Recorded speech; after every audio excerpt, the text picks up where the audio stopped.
بفيديو اليوم رح نحكي عن شخص ما بعرف صراحة ايش لازم نسميه. هو انسان اكيد لا، يعني حتى صراحة الحيوان ما نقدر نسميه بالحيوان. ما لقيت له اسم ابدا هذا الشخص. تخيلوا شخص طرد امه المسنة، يعني امه كثير كبيرة بالعمر، طردها من البيت، صار يهزئها بالكلام، مسك اغراضها وكبها قدامها وطردها. وهذا الابن مسك من الشرطة. القصة كثير غريبة وكمان ما بتتصدق هاي القصة. أنا وقت شفت القصة هيك ظليت ساعة كاملة أنا صافن بالحائط. يعني ما بعرف صراحة إيش يخلي الإنسان مريض لهالدرجة. يعني هذا مو بس عنده مرض، هذا عنده أشياء غريبة بالحياة. وقت شفت الفيديو صراحة ما صدقت، وراح أفرجيكم كمان أنتم الفيديو ما حتصدقوا. وهي القصة حاليا كل السوشيال ميديا طالعة وتحكي عنها. وهذا الفيديو صراحة ما بعرف مين صوره، ما بتوقع اساسا في كاميرا بالبناية، اساسا البناية قديمة، فممكن في احد مصور هذا الشيء وناشره. فيديوهات صراحة جدا زعجتني وتنرفز، اول مرة بحياتي اتنرفز لهالدرجة صراحة. يعني حتى انا واحكي حاليا ممكن شايفيني مصدوم. بس قبل ما ابدا الفيديو بدي اتشكركم على تعليقاتكم ودعمكم الحلو. قبل ما ابدا الفيديو لا تنسوا تضغط زر اللايك واشتراك بالقناة، وخلينا نروح للقصة.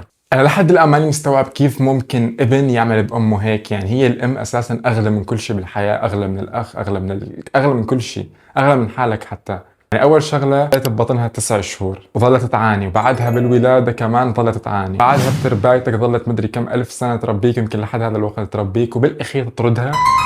حتى انت حاليا السب حرام عليك. السب حرام. يعني مو وقت تسب شخص رح تاخذ سيئاته ومدري تعطيه حسناتك. هذا فهذا الشخص حرام عليه السب. وتخيلوا الشرطه مسكته، وبعد ما مسكت الشرطه ايش تتوقعون؟ الام طلعت وحكت انه ابنها كان يمزح معاها. رح نشوف كل شيء طبعا. يلا هذا اول فيديو رح نشاهده، الفيديو طالع بالملايين. نشوف الفيديو.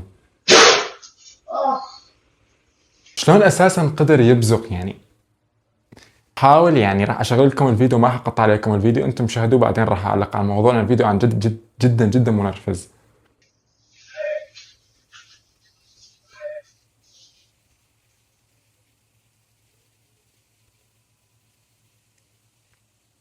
وحاط لكم طوط، طبعا هاي الطوط هي سبات عم بيسبها لامه. السيدة المسنة حاولت تستغيث بالجيران. ماشي. الواقعة أثارت حالة استياء بين المصريين على ماشي. منصات التواصل. ماشي. الشرطة ألقت القبض على الابن الذي يلا. تبين ابن. هون الصدمة الآن تاخذ مخدات، يعني أنتم فهموها، ما فيني أقول الكلمة.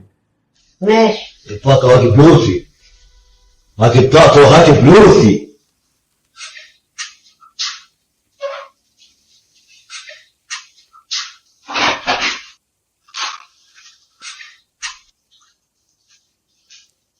Abang kan sayang lelaki. Sayang اليوم. sayang يلا sayang اليوم. يلا. هذا الفيديو أنا حاليا عن جد مصدوم. شاهدته هاي المرة الثانية، أول مرة شاهدت ظلت مصدوم ساعة، أنا حاليا مصدوم كم دقيقة، فالحمد لله. مستحيل. أنا حاليا المنظر جدا استفزني صراحة وقهر، يعني هو جدا جدا يقهر. يعني إنه حتى الحيوان ما بيعمل هيك. الحيوان عندهم أساسا أمهم كل شيء بالحياة. الحيوان، تخيل حيوان طالع بيبزق عليها وظل ساعة بيشتم فيها. شخص أساسا طلع أساسا هذا الشخص ياخذ مخدات. أنتم حاولوا تفهموا إيش الكلمة. عم يحكي لها قصة بالفلوس، يعني يمكن الأم كان طلبت منه تجيب شيء فطردها مشان الفلوس. تعرفون وقت اللسان يعجز عن الكلام، انا حاليا لساني عاجز عن الكلام، لانه اذا بدي احكي بدي اسب. ندخل على التعليقات ونقرا. اللي يصور ويناظر بعيونه ومستانس بالمنظر عقابه اشد بكثير. شوفوا هذا حاليا ما بنعرف، يا انه في احد مصور يا اساسا انه في كاميرا بالبنايه. بس غريب انه يكون في كاميرا ببنايه هيك اساسا قديمه جدا، بس ممكن يكون كاميرا. هون في تعليقات كمان ما حطلعها عم تحكي انه عن مصر. صراحه ما له علاقه بمصر، يعني مو انه اذا هاي الدوله، هذا الشخص هو مو اذا شخص شفناه سيء نروح فورا انه نحكي على دولته. ايش دخل؟ كمان بيسالوا تم القبض عليه؟ ايه تم القبض عليه، ولكن الام طلعت وحكت لهم ابني كان بيهزر معاي، يعني بيمزح معاها. انا هون انجلطت اكثر، انا هون انجلطت اقسم بالله. نروح نشوف فيديو ثاني كمان نفسه بالبدايه، بس راح يشرح لنا بعدها ايش.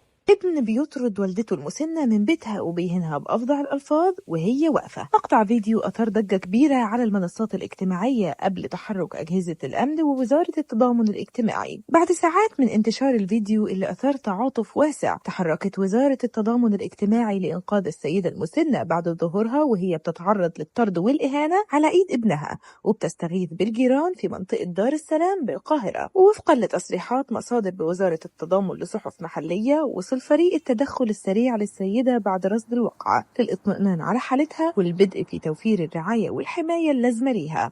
الحمد لله تم القاء القبض عليه. تقييم احتياجاتها وتوفير مكان آمن للإقامة إذا لزم الأمر. وفي الوقت نفسه الأجهزة الأمنية ألقت القبض على نجلها، وتبين إنه مدمن وقل صحف محلية.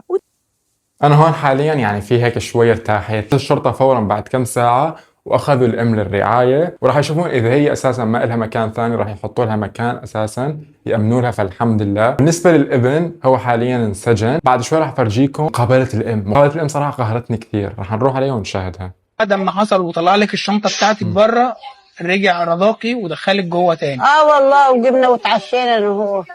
جاب لك ايه لما كان بيرضيكي ويصالحك؟ جاب لك ايه؟ قبل ايه؟ قبل جبنا وهو شويه فول.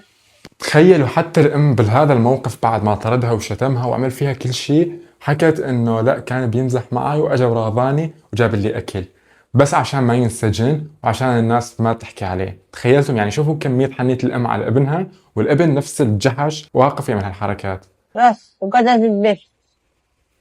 وانت مسامحاه؟ مسامحاه يا ابني. مالها كرهه. مسامحاه. لا مسامحته راضي كمان. عنه؟ قلبك راضي عنه؟ وراضي عليه وقلبي كله راضي عليه. وهو طيب معاكي وجدع ولا؟ طيبت الدنيا فيه، الغلب اللي فيه. طيبت الدنيا كلها فيه. إذا هذا الطيب معناتها الشام مين؟ إذا الطيب هيك بيعمل معناها نحن طلعنا إيش يعني؟ شوفوا انقهرت أساسا أنا أشاهد مقابلة الأم، لأنه مبين الأم يا إنه مثلا مجبورة، أو مثلا الأمهات بشكل عام يعني إيش ما عملوا فيهم أولادهم دائما يدافعون عليهم قدام الكل.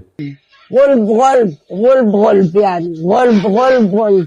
طيبت الدنيا فيه. لك لا ضل تكرر كلمة طيبت الدنيا فيه لأن عم اتنرفز أكثر أنا. ندخل على التعليقات. الفقر هو السبب. مش دخل أبو الفقر بالموضوع؟ ما له علاقة. الفقر كسر قلب أمه، حسبي الله ونعم الوكيل فيه. هو بس كسر قلب أمه، هو كسر قلبنا كنا نحن. وهي مقابلة ثانية كمان للأم، وكمان حكت كلام يعني كثير غريب. إيش فيه؟ اسمعوا كمان هالمقابلة الثانية. احكي لنا بقى ايه اللي حصل بعد. ايه احكي ما لنا. حصلش حاجه والله. شفناه رمى بالك الشنطه بره لا ما فيش حاجه. ده هو بيقول لي يلا خد شنطتك وامشي. بيضحك معايا. بيضحك.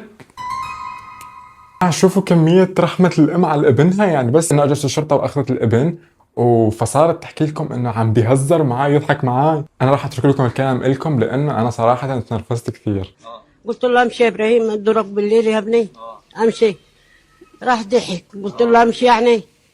طيب همشي. خش يلا خش انا همشي. لا. طب هو سلوكه ايه معاك؟ كويس والله. امتى بدأ بقى الخلاف؟ يعني دي كانت اول خناقه بينكم ولا في خناقات ثانيه؟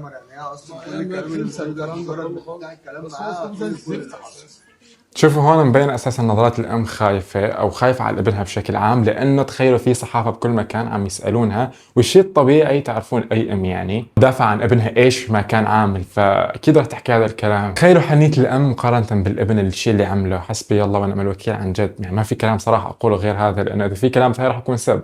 ايه الخلاف اللي حصل؟ في خلاف حصل قبل كده قبل الفيديو ده؟ لا ما فيش حاجه يا ابني. بتنسى كل حاجه؟ ما فيش حاجه. بس هو لما قال لك بقى خد الشنطه وراح يمشي عملتي ايه؟ قلت له همشي. والله لا امشي دورك بالليل. امشي بالليل يا ابراهيم. قال لي قاعد. قلب الام ملهوش حل عن جد، ما له حل. قلب الام هي خايفه يطلع ويعمل فيها حاجه اكبر. اتمنى حمايه الست دي من بطش ابنها. حتى لو هي خايفه، ما بتوقع صراحه خايفه، بس ممكن خيار نحطه. بس الخيار انه اساسا اي ام راح تحكي عن ابنها قدام الكل انه هو منيح. ممكن سؤال، ده ابن بيطرد امه وواضح انه ما كانش في حدا معاهم والبيت ما اعتقدش انه في كاميرات. طيب مين اللي صور الفيديو ونشره الا اذا كان الابن متفق مع حدا يصور الفيديو ده؟ شلون بده الابن يتفق مع شخص بالاخير هذا الشخص طلع وفضحه يعني؟ ما بتوقع هيك صراحه. نشوف اخر فيديو للشيخ وهو يحكي بالموضوع. طبعا هذا الشيء نعرف انه بالدين اساسا ممنوع وكل الاديان يعني، هذا الشيء قطعا يعني.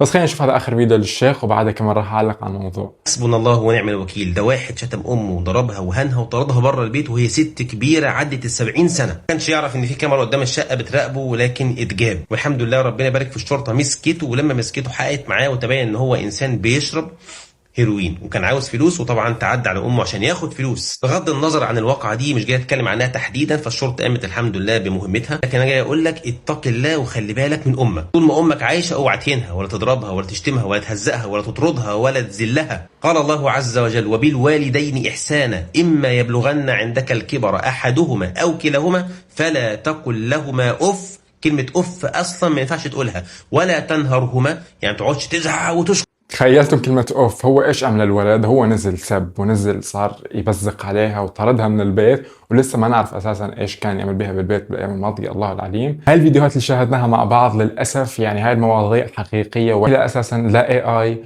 ولا اساسا تمثيل، هاي حقيقة وهاي بتصير اشياء. وتخيلوا هاي كانت مصورة، في اشياء اساسا ما تتصور. هذا الشخص رح يعذب بالدنيا وبالاخرة، الله لا يبدينا بهيك امور. وعن جد انا من شفت الموضوع هذا هيك ظليت صافن، حسبي الله ونعم الوكيل، ما في اساسا كلام احكيه ثاني. استنى ارائكم تحت بالتعليقات، شكرا الجايه ومع السلامه.